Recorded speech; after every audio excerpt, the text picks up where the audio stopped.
সফলতা কি তবে কি বলে? সফলতা বলতে টিকটকাররা যা বুঝে আর কি, সেটা হচ্ছে একটা সেলুন দোকান আর একটা গাড়ি। এটা হচ্ছে টিকটকারদের সবচাইতে বড় সফলতা। কথা কি ক্লিয়ার না ভেজাল আছে?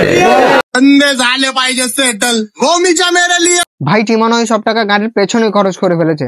তো ভাইয়া বলছি কি, সব টাকা কি গাড়ির পেছনে খরচ করলে হবে? নিজের পেছনেও তো কিছু খরচ করতে হবে তো নাকি? যান গিয়ে আগে চুলটা কেটে আসেন।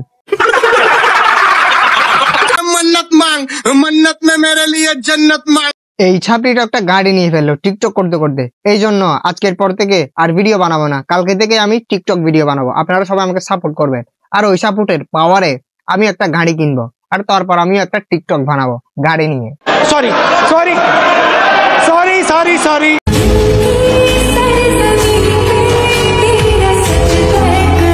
যে জায়গায় টিকটকাররা গাড়ি কিনে ফেলছে, সেই জায়গায় কি আর বউ ব্যবসায়ীরা পিছিয়ে থাকবে? ওই জন্য ওনারা একটা নতুন গাড়ি নিল টিকটকারদেরকে দেখানোর জন্য আর কি। আপনারা দেখলেই বোঝা যায় আপনি উচ্চ শিক্ষিত।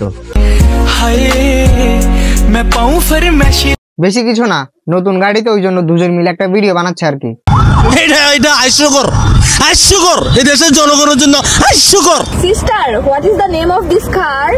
This is Mazda MX-5. Oh, do you know English? No, I know English. Oh, wow. টিকটকাররাও দেখি গাড়ি কিনে ফেলছে, বউ ব্যবসায়ীরাও দেখি গাড়ি কিনে ফেলছে। গাড়ির দাম কি সস্তা হয়ে গিয়েছে নাকি? নাকি ফুলকপির দামে গাড়িগুলো বিক্রি হচ্ছে? তো আজকের ভিডিও এই পর্যন্তই ছিল। তো অতএব ভিডিও দেখবেন, হাসবেন আর ভুলে যাবেন। ভিডিও দেখি গায়ে মাখবেন না। ভিডিওটি সম্পূর্ণ বিনোদনের জন্য বানানো, আপনাদেরকে হাসানোর জন্য বানানো হয়েছে।